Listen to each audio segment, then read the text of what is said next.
35 drivers, 16 nationalities, 3 champions, 1 champ. Road to Indy TV. Down here on pit lane, time to get things underway, folks, as these drivers ready to click the switches and fire up these 450 horsepower engines. And joining me on pit lane to provide the call to fire from the Bommarito Automotive Group, Sarah Bommarito with the command. Ladies and gentlemen, on behalf of the Bommarito Automotive Group, where price sells cars, gentlemen, start your engines. And with that, engines firing up down here on pit lane, guys. We are ready to rock and roll. Indy lights, it's Askew versus VK versus Norman, or will it be the drivers from HMD Motorsports to come to the front? We got it. Indy lights racing up next. As we said, just below us, the autograph session for the NTT IndyCar Series. There is a line as far as the eye can see.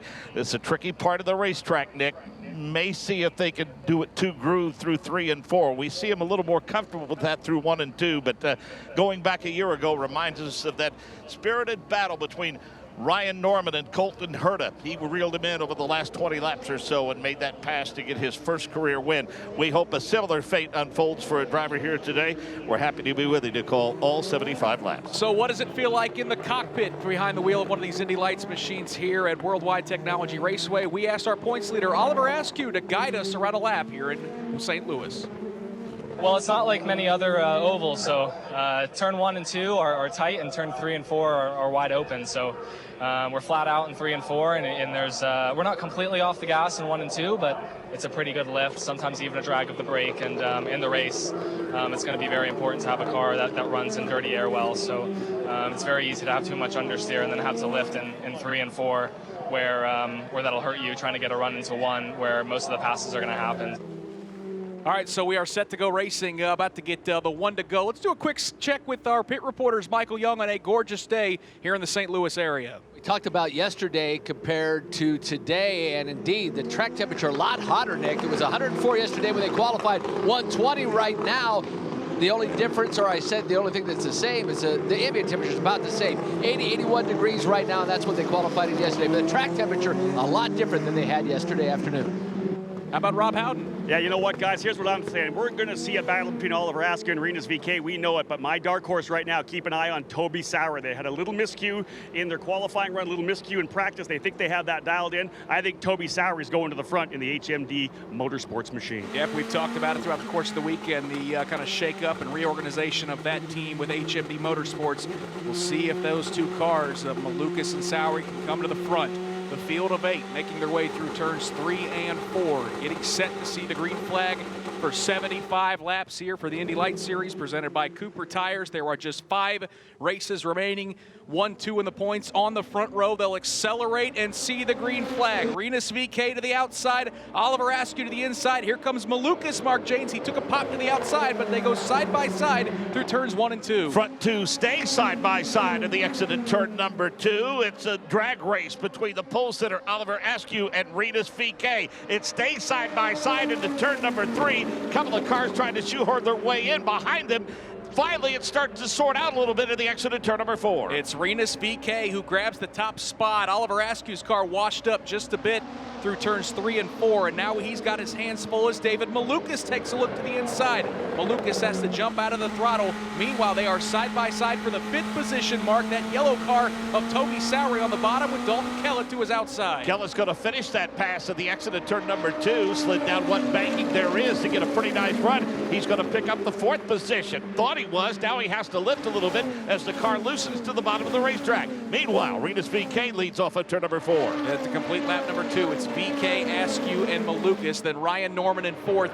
Best battle is for 5th as Dalton Kellett had to regather that race car with the failed attempt for the 4th position pass. He's got a strong charge and challenger with Toby Sauer about a car length behind down the backstretch. Nice run for Sauer at the exit of turn number 2. He wants to go to the bottom side. He sees it open up. We'll see if he lifts, which allows Kellett to clear him to the high side. He stays in the throttle, though. They stay side by side up at turn number 4. Nice strong run for Toby Sauer out of the corner. They are wheel to wheel across the start-finish line. This is the battle for the 4th position with Toby Sauer in that bright yellow machine. He's got that preferred inside line, but Mark Janes, you can carry a lot of speed, and Sowery just about wrecked out of turn 2. Yep, car washed up as he started to climb the banking into turn number 2. That gave Dalton Kellett all the momentum he needed. Now the issue for Sowery is the fact that Robert McGinnis starting to draw a beat on him. McGinnis runs the middle groove, Sowery to the bottom of the racetrack, which means McGinnis is going to get a nice run off on turn number 4. We complete lap number 4 of 75. It's Rinus VK, Oliver Askew, David Malukas, the top 3.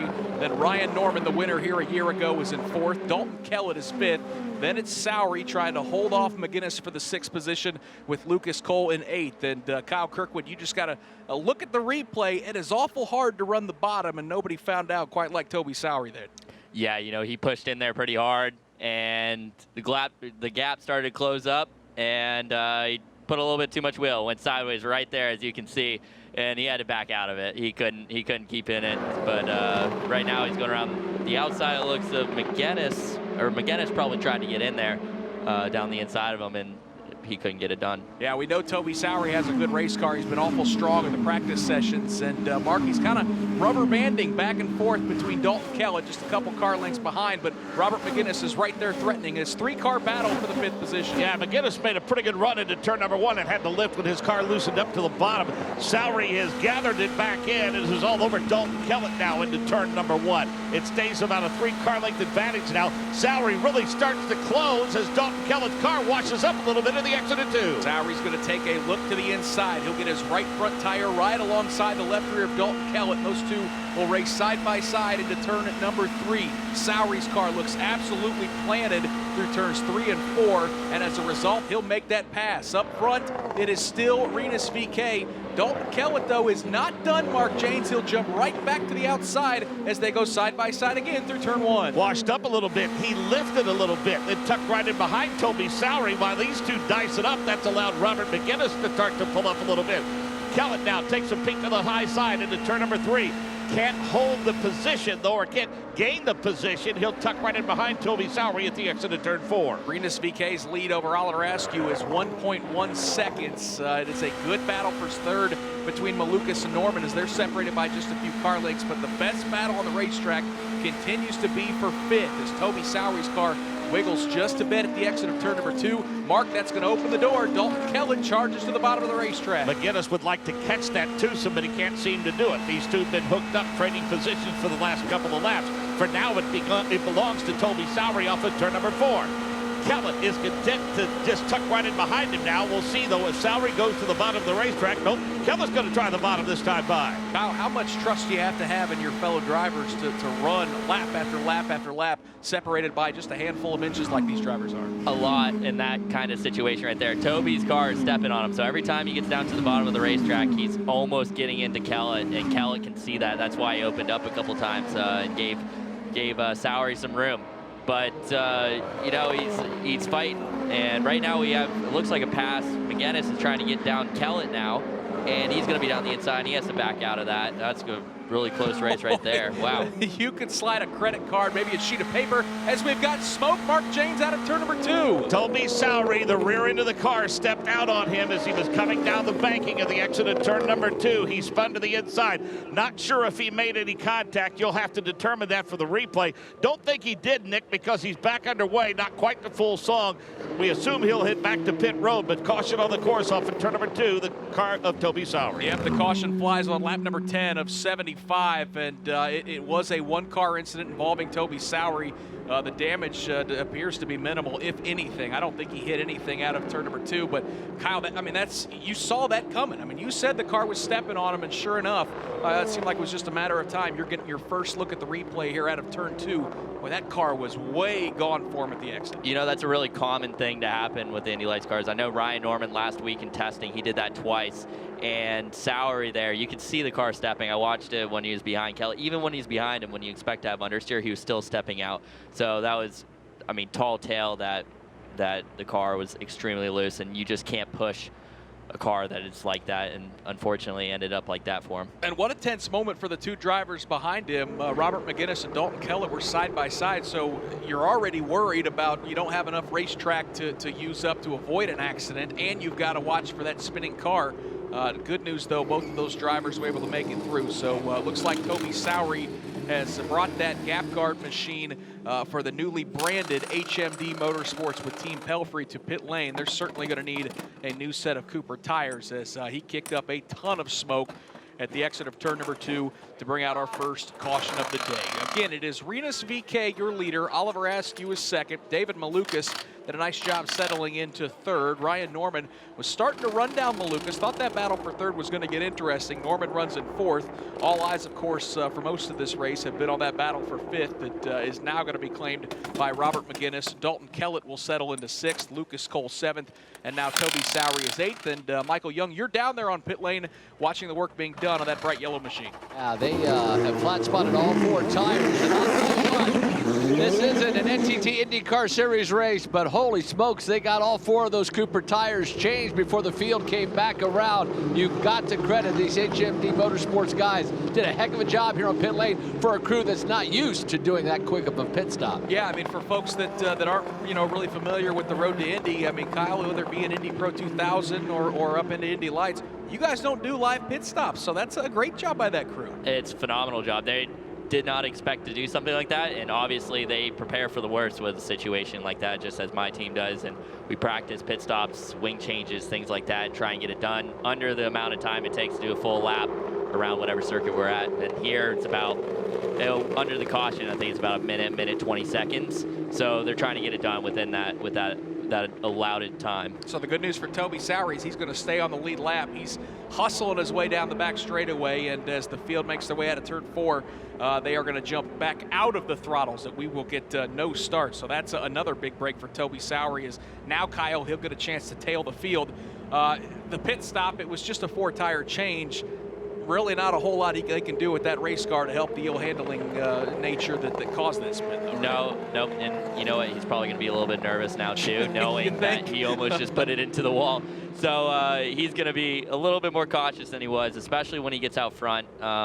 But, they probably set up the car that way. Just like I was talking about earlier, I set up the car to make sure that we were going to be good behind traffic, and his car was good behind Kellett. And then he got out front and realized, wow, this thing has grip, or front grip at least.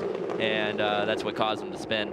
So he's going to be a little bit more cautious, I think, when he gets out front. That is the voice of Kyle Kirkwood, who just picked up the win moments ago in Indy Pro 2000. My name's Nick Yeoman. Mark Janes is high above Worldwide Technology Raceway as we are set to go racing once again for Indy Lights. Out of turn number 4, Renus VK will see the green flag. We're back to racing. Immediately the battle picks up for third. Mark, that's Ryan Norman looking to the inside of David Malukas. Yeah, Toby Sowery's hit the button from the rear of the field too, trying to get to the bottom of side of Lucas Cole to make the pass. Can't quite make that done. Meanwhile, Renus VK has about a 3-car length advantage. They're bunching up behind him. That's Ryan Norman. That's Dalton Kellett side by side into turn number 3. Big charge to the bottom of the racetrack for Dalton Kellett trying to get around Ryan Norman. He can't make the pass. That car slides up the racetrack, and that's going to open the door for Robert McGinnis. So McGinnis charges on the inside in car number 27. Markey thinks better of attempting that pass. He'll get back in line because he's got Lucas Cole and that red machine all over the rear wing out of 2. Cole is right there, and on the restart, Toby Sowery is taking a measured approach to attacking Lucas Cole. Car started to bunch up in front of him. He laid back just a little bit. Meanwhile, off of turn number 4, we see the front 2, Renus VK and Oliver Askew. They're nose to tail off of turn number 4, headed down the main straightaway. 58 laps to go here at Worldwide Technology Raceway. It is Renus VK, your leader. Oliver Askew runs second. David Malukas is in third. Ryan Norman is fourth. And boy, it's just been, broken record. The battle for fifth consistently throughout the course of this race has been a good one, as Dalton Kellett has it. Robert McGinnis just a couple car lengths behind, with Lucas Cole maybe 2 or 3 car lengths behind them. That trio roars out of turn number 4. Mark, is Dalton Kellett holding on to that 5th spot. Yeah, Kellett's holding on to it. McGinnis is pedaling plenty hard. Those two starting to pull away from Lucas Cole just a little bit. Whatever issues there were with Sowery's car that led to that spin, he hasn't developed enough confidence in it to get it back up to full song. He can't catch Lucas Cole for now. Meanwhile, Kellett, McGinnis, it tightens up into turn number 3. Up front, though, Kyle, how impressed are you with Renus VK? I mean, this is basically a must-win situation for him. 45 points behind Oliver Askew in the championship. Askew picked up a bonus point for winning pole yesterday. For Renus to get back into this thing, he's got to start picking up race wins, and he's off to a great start. Yeah, when Askew came back on him early on in the race, you saw he forced him down to the inside, and that's just a little bit of desperation, if you will. out of his part because he needs to get these wins. He needs to try and finish ahead of Askew, and Askew needs to finish a few positions back even for him to get this championship win, I think. But as you see, Oliver just sitting back, just pacing himself, making sure he has no pressure from behind, because all he needs to do is really finish second at this point, and he doesn't want to put himself into any bad situation. That's a great point. I mean, 6 wins for Oliver Askew. He's done quite a bit of damage throughout the course of the season. He knows just taking care of that race car and finishing these races may very well end with the championship. Yes, sir. So again, it's Rinus VeeKay, your race leader. Oliver Askew is second. David Maluk is third. Ryan Norman is fourth. How about this battle for fifth, though, Mark James? Side by side, it is Robert McGinnis on the bottom. It went side by side about the midway point of the back straightaway, and it stayed that way until the start-finish line, when Dalton Kellett was able to grab that position just in front of them. Yeah, have designs on maybe not getting to victory lane, but Ryan Norman doing a repeat of last year in which his car got better as the race progressed, because Nick, little by little, he's starting to pull up on David Malukas. That would be the battle for third when we think it materializes in a handful of laps. Yeah, when we talked to Ryan Norman yesterday, despite maybe not having the greatest slot and timing scoring charts, he still seemed to be pretty happy with that race car. Has some work to do. The good news, he's got plenty of time with 53 laps to go. Let's take a peek in at that battle for third. Actually, Mark, let's look at that battle for fifth again, because here comes McGinnis charging to the bottom underneath Kellett. They've been stuck together since the restart, Nick, and they've taken turns leading that position. They've stayed side by side from about the midway point of the back straightaway to the midway point of the main straightaway. It's when they get to turns 1 and 2 that it seems to go single file a bit. For now, the advantage goes to Dalton Kellett, but on cue, Robert McGinnis with a strong run to the bottom side of the entrance to turn 3. Yeah, we just saw McGinnis move up the racetrack, because Kyle, it seems like as he goes to the bottom and goes side by side with Dalton Kellett, he's had a hard time getting a good run off the corner. This time, though, out of 4, it looks like he's going to pull off the pass. Yeah, exactly. You know, McGinnis has been giving him a lot of room. This is really good, clean racing. Kellett has a great run on him now going to the outside, and as I showed in my last race, the outside works, but McGinnis there comes up a little bit high, cuts off the front wing, and now he loses him going down into turn 3. You're a great guy to ask, because you were just out on the racetrack. What are the racetrack conditions like right now for these drivers? It's hot, like they said. The track is very, very hot. It's almost to a point where it's greasy, but at the same time, there's a lot of grip up high, which is something that I don't think anybody was really expecting. But you know, it's very similar to what it was yesterday in practice, so I'm sure everyone kind of set up to that sort of condition. And right now, I mean, Toby, looking back at him, he's probably just pacing it right now, making sure he's got getting the shakes off him a little bit, I think. Don't look now, Mark, but Oliver Askew, the last couple laps, has set the fastest laps that we've seen in this event, and slowly but surely it looks like he is reeling in our race leader, Rinus VeeKay, as those two do a little drafting on the backstretch. Yeah, I don't think that it's in his nature to drive defensively. I mean, I don't think he's going to force the issue and look to go side by side, lap after lap after lap, with a points lead that he enjoys. But let's face it, as the old adage says, if you win races, the points are going to take care of themselves. But there's no question, Nick, he's pulled within 3 car lengths now, after it was 7 or 8 car lengths just a couple of laps ago. And Rob Howden, you and I talked a little bit about this weekend. There's some extra points on the line with this being the final oval of the race, and I think a lot of folks in that paddock feel like if Oliver Askew wins this race, it could be all done for with this championship. Yeah, you know, guys, on the road to Indy, one of the things is when you get on a run like the one we saw here with Oliver Askew, very similar to what Rinus VeeKay did last year in Indy Pro 2000. He kind of got on his run in Toronto, went to Mid-Ohio, and was a monster there, and for the rest of the season kind of cruised to the end. That's kind of what we're seeing here with Oliver Askew. So much confidence for this young rookie driver. He knows he's got a great car. The team's rallying around him, and he's getting ready to make a move here for the lead. Mark, he is right there, close to within a car length as they enter turn number 3. Oliver Askew in that bright white machine. It's an Andretti Autosport powered machine, just a couple car lengths out of turn 4. Perhaps we can change the verbiage from if to win in terms of passing him. I mean, he's right in the tire tracks, and just behind them, the battle for the 3rd position. It's tightening up as well. That's the 79 of David Malukas and the 48 of Ryan Norman. They're spaced quite a bit apart, but in terms of each individual battle, Nick, about the same spacing between the two positions of the respective battles. 46 laps to go out of turn 4. Roar the leaders. Oliver Askew is right there. The gap in terms of time is now down to just under 0.3 of a second. He'll work right there in the middle of the racetrack. Let that car wash up just a little bit at exit. It looks like VK gets a nice run down the back straightaway, about 3 or 4 car lengths. Mark, we take a look back at that battle for third. It's still about 4 or 5 car lengths as David Malukas is doing a good job holding off Ryan Norman. Robert McGinnis now has maintained complete control of that 5th position. He's all by his lonesome.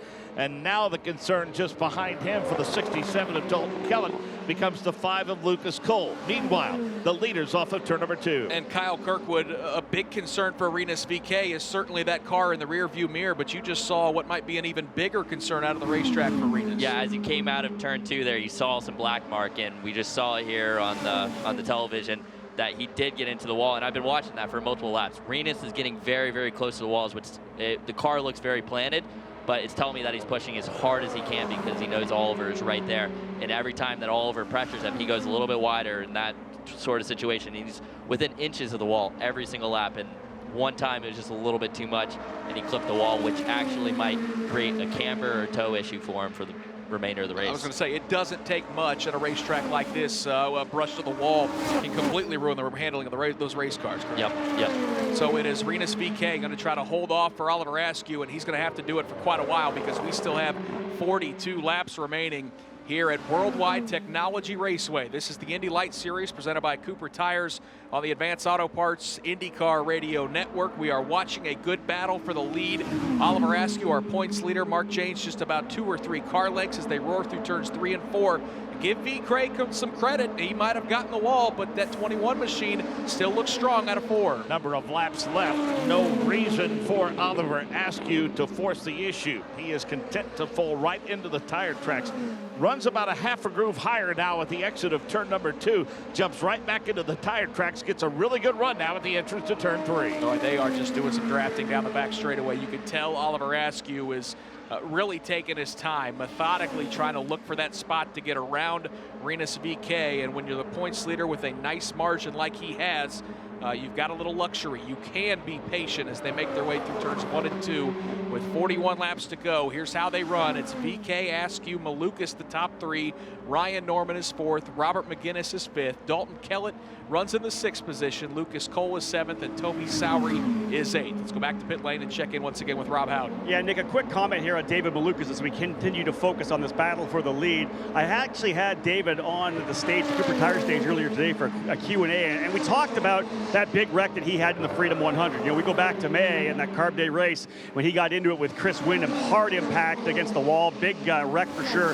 And David told me straight up, he said, that wreck has been in my head every time I've gotten in the car until we got here to the test. I've been thinking about it. It's been in the back of my mind, but we were so good at the test. I felt so comfortable with the new car. Of course, Jeff Fickling there as well as the new engineer, John Comiskey now running the team. He felt so comfortable in the car that that's now in the rear view mirrors. That's tough for a 17-year-old driver running at this particular level to have that wreck in the back of your mind, because it was a pretty bad one, as we all know. But to be able to have that behind him now, running P3 here for this team, if he can get on the podium, I think this will be a massive day for David Malukas. Kyle, any similar stories to that of having a shake-off accidents that you've had in your career? Fortunately, no. Yeah, that's good. I you know it's coming though, right? Like I mean, it's just, it seems like for every driver it's going to happen eventually. Yeah, as a driver, you don't want to think about it. Of course. So don't say it's coming. I don't want to really hear that. But on track right now, honestly, I think Oliver is just kind of pacing himself, seeing if Arenas will make a mistake like he did out of turn 2 once again,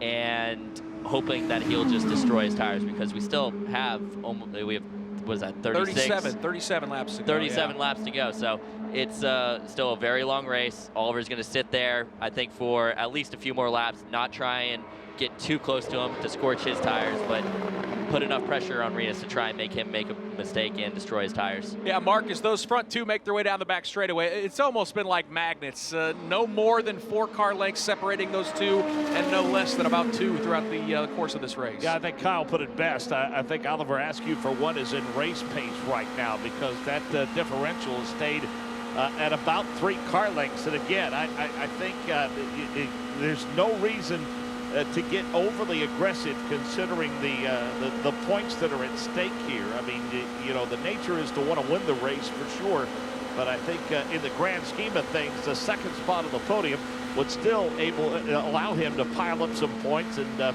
put a firm lock on the championship that he already has a pretty firm grasp of. And that disparity stays at 3 car lengths, by the way, as they reach the start-finish line, completing lap 41. Yeah, and neither one of those drivers are in any threat right now to lose those top 2 positions, because as third-place running car David Malukas streaks across the start-finish line, he is a good 6.9 seconds behind the leader, Rinus VeeKay, which really translates almost about the length of the back or front straightaway here at Worldwide Technology Raceway. So Malukas has done a nice job looking for a podium finish here in Indy Lights.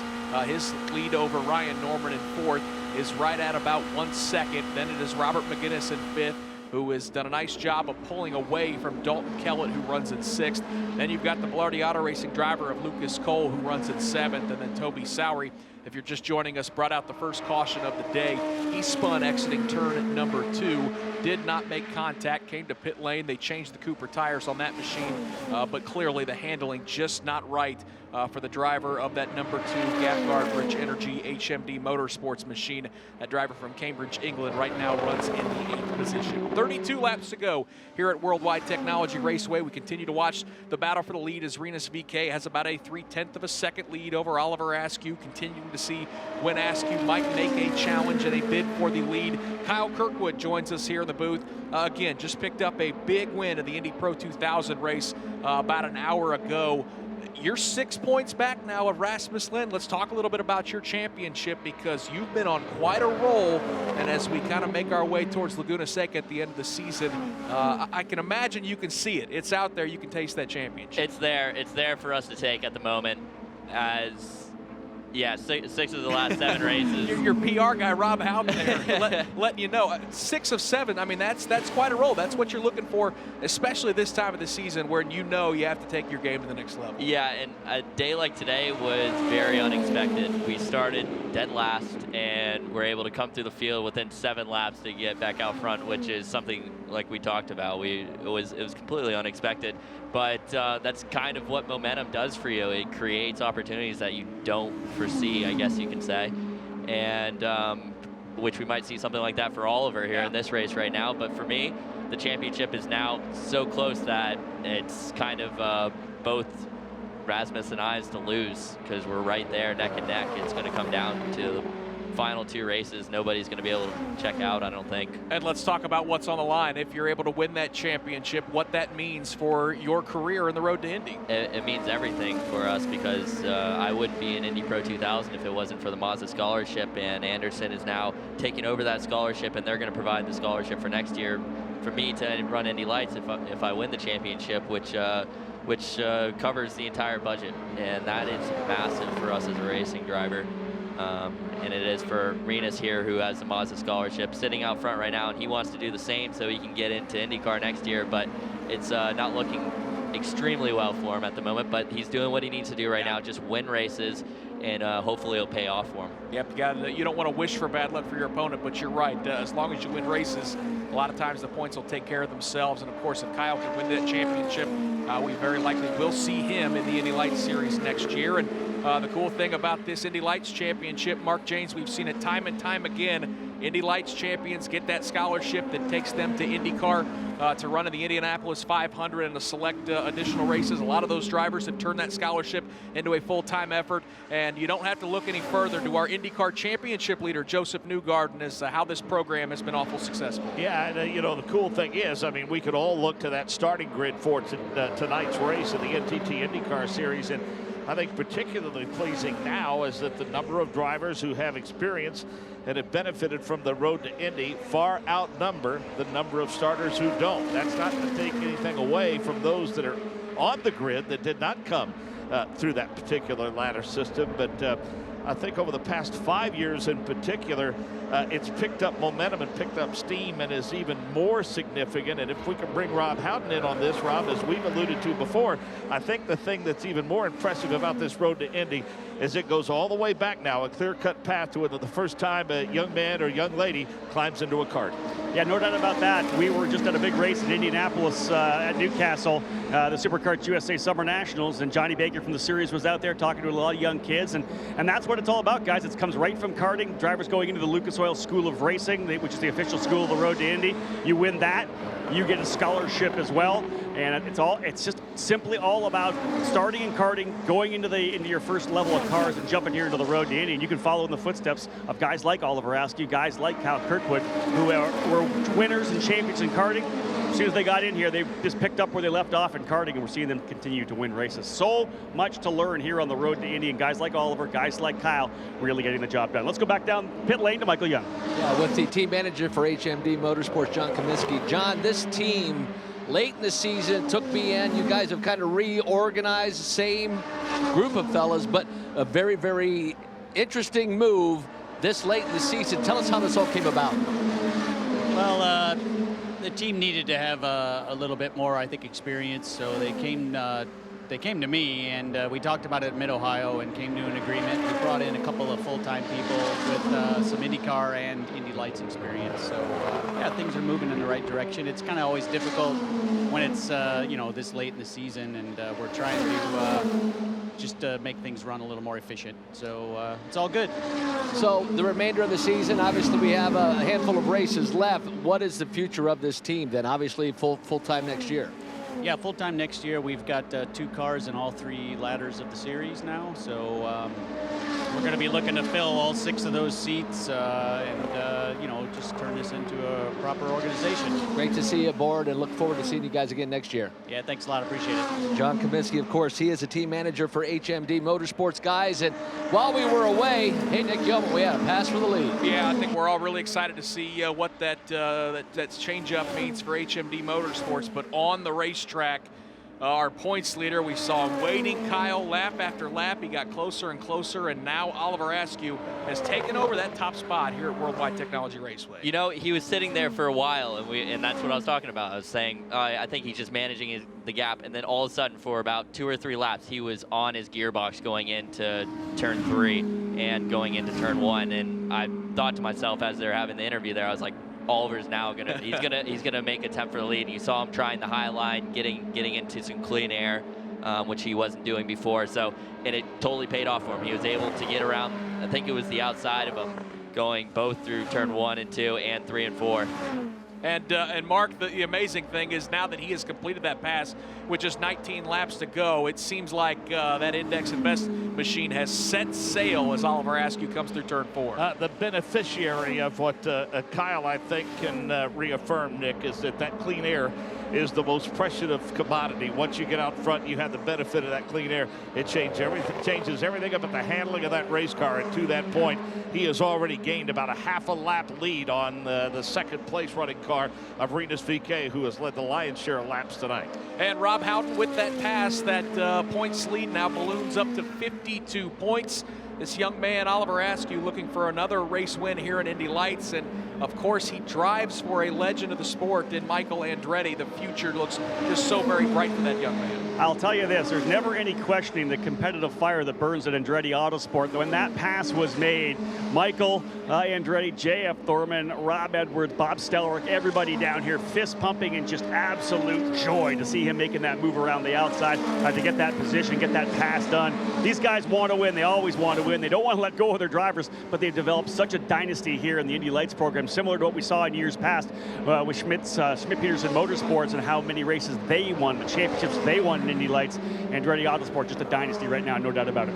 Yeah, I mean, Kyle, in terms of looking, in your future of wanting to get to Indy Lights, it's hard to not look at Andretti Autosport and say, boy, that's the spot you want to be. We saw what Pato O'Ward and Colton Herta did in Indy Lights machines a year ago, and how strong Oliver Askew's been And then certainly when you look a step above in the ladder with what they've done in the IndyCar series, it's a pretty impressive organization Michael Andretti's put. It truly is. They've done a phenomenal job throughout the years to build the program that they have now, and it is showing for the past few years in IndyCar, Indy Lights, Rallycross, everything that they do, they win in. So it's Michael, Mario, all the engineers there are top notch, and they're doing an incredible job here again today. So out of turn number 4, Oliver Askew sees just 14 laps to go here at Worldwide Technology Raceway in the Indy Lights Series presented by Cooper Tires. His lead over Rinus VeeKay now a healthy 3 seconds. So it is in a short amount of time become a bit of a runaway as that translates to probably 25 to 30 car lengths down the back straightaway. David Malukas sits in the 3rd position still over Ryan Norman as those two drivers make their way down the back straightaway. Malukas has done a nice job as well checking out on Norman. It looks like he is going to be able to certainly hold on to that 3rd position. Norman runs in 4th. Robert McGinnis is 5th.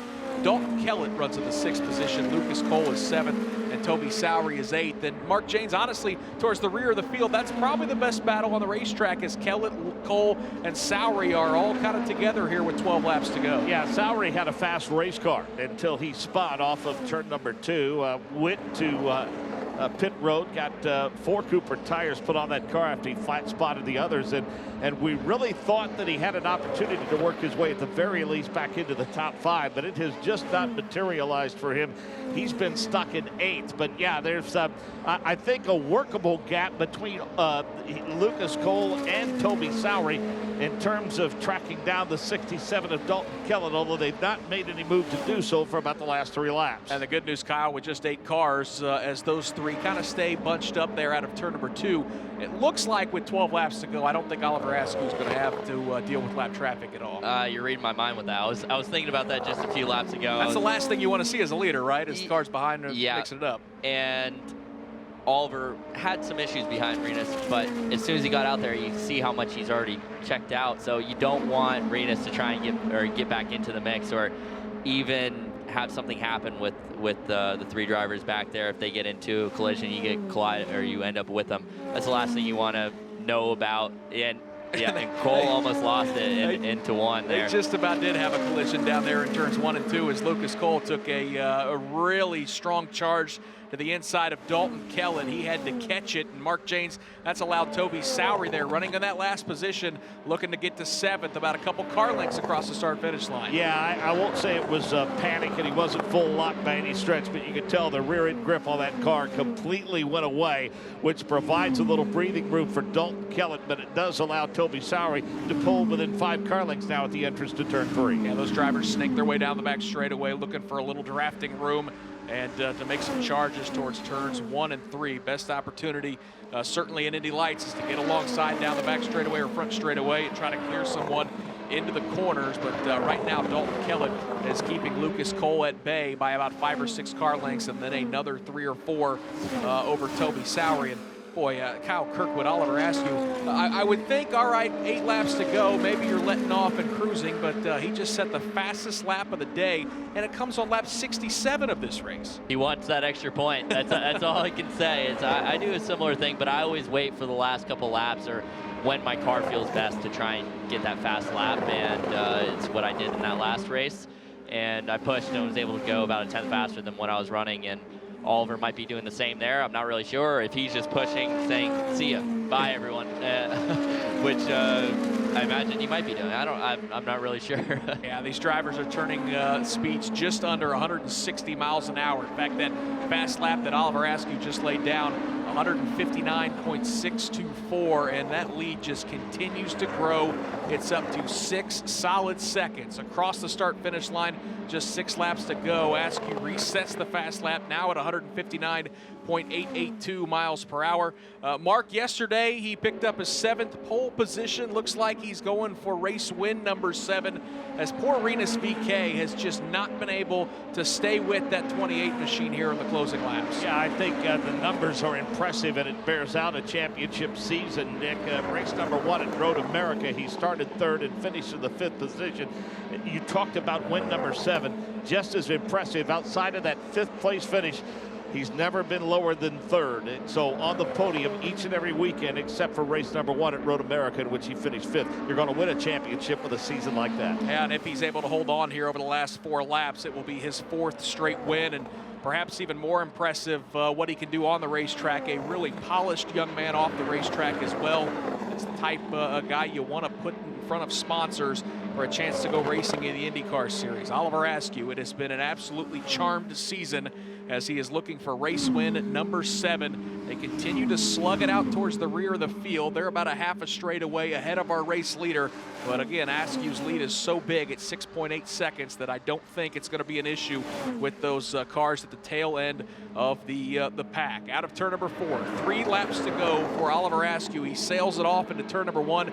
Mark, I'm just amazed. That car has looked planted and fast all weekend long as he keeps those left side Cooper tires off those red and white strips at the inside of the corner. Oliver Askew down the backstretch with 2.5 laps to go. I think the patience is the most impressive thing, Nick, because quite frankly, there was no reason for him to have done this. I mean, he was not going to be threatened at all by the 79 of David Malukas, and he could have been content with the points that come along with a second place finish.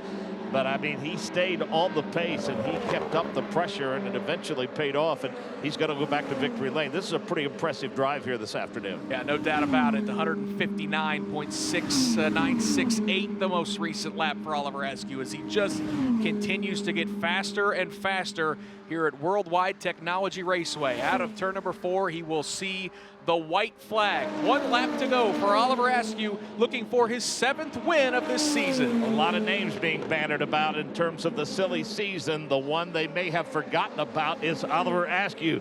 Dick Yeoman, he's making a strong bid at a championship run that would put him firmly in that conversation with the NTT IndyCar Series. Help take him home. He's into turn number 3. He took over the race lead on lap number 52 and absolutely set sail. Out of turns 3 and 4, it is 4 for 4 for Oliver Askew, his 4th straight win as he picks up the victory here at Worldwide Technology Raceway just outside of St. Louis. Askew, his 7th win of 2019. Rinus VK sees the checkered flag. He had to hold on for dear life as David Malukas has closed that gap to 1.1 seconds.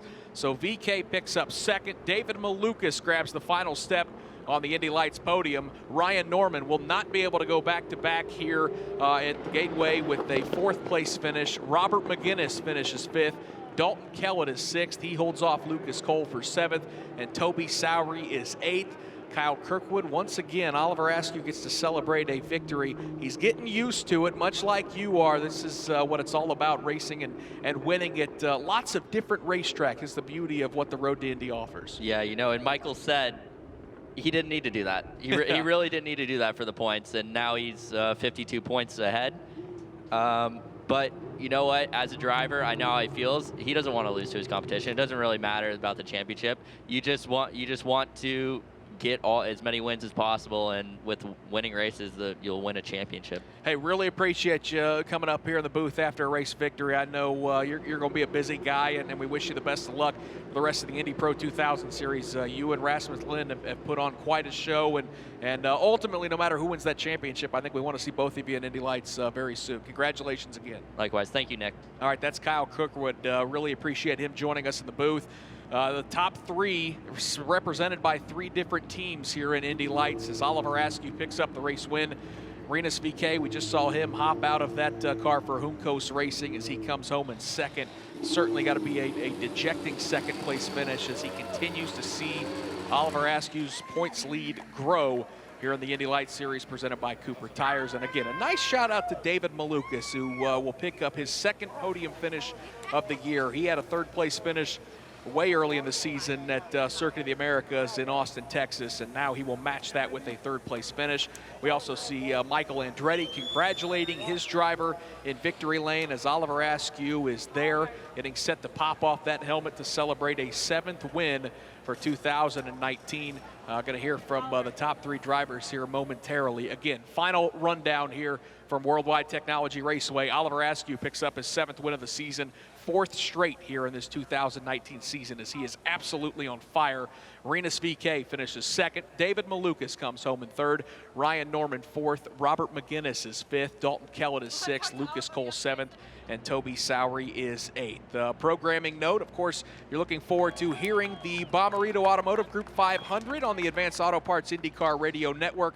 Our live coverage coming your way at 7 o'clock Central, 8 o'clock Eastern. Mark Janes and Anders Krohn here in the booth. They'll guide you through the race. Jake Query will help call the action. Rob Howden, Michael Young, and I will be on pit lane to cover that fantastic race as the fans continue to file into this racetrack. Looking forward to that race coming up later tonight. Let's hear from some of our competitors. We'll start with Michael Young down on pit lane. He was a runner-up today, Renus VK. It was a good drive about halfway through. Looked like the car may have started to go away from you. Nearly tapped the wall. It was really close out there in turn 4. Ultimately, the machine just looked like it kind of lost the momentum that you had. Walk us through the day today. Yeah, I think it was quite a good race, actually. We took a gamble with the downforce. Unfortunately, it didn't work at the end, so we just lost too much time. But anyway, we were safe in P2, and I think the start was great and everything. So I think I took everything out of the car, and yeah, I'm happy with the result. So when Oliver is there, you're thinking big picture then. You obviously knew you were struggling a little bit. Is that what the thought process was? Be comfortable with second and take the points? Yeah, when I was behind him, I saw he had way more pace than me at that point. It was just me making sure I kept the car on track because it was really sketchy out there. Well done today. Thank you. He came home second. That's Renus VK. Let's head to the victory podium and Rob Howden. Oliver Askew, congratulations on a fantastic run, your 4th win in a row. The championship starting to come your side. Talk about that run, though, because you probably could have finished second, but it seemed like you had a car that was destined to go here to victory lane. Yeah, you know, to be honest, in the beginning, once he got around me, I was just trying to save my tires for the second half of the race. And since the beginning, I know that he was lighter downforce than us because he was quicker on the straight. So I knew that at the end of the race, he was going to be struggling more than I was. I didn't really expect him to struggle as much as he was when I got around him. But yeah, my car was just stuck to the ground, and it was so much easier for me to go flat out through the corners. And big thanks to everybody at Index Invest, the Stellar Company, Andretti Autosport. The car was really, really good today, and hopefully we can keep executing it all for the last couple of weekends now. This second half run you have is kind of reminiscent of what you did in 2017 when you won the championship in USF 2000. Are you learning anything then that you're using now to be able to go after this championship in Indy Lights? Yeah, for sure, and I think the people around me, it speaks volumes as well. So this is a championship-winning team, and that's what we're gonna try and do this year, and we're in good shape. So I think the experience helps too. I feel really calm in the car and comfortable, and yeah, just having a lot of fun. Congratulations. Thank you. Again, guys, 4th time in a row here. Oliver Askew, your winner today in Indy Lights.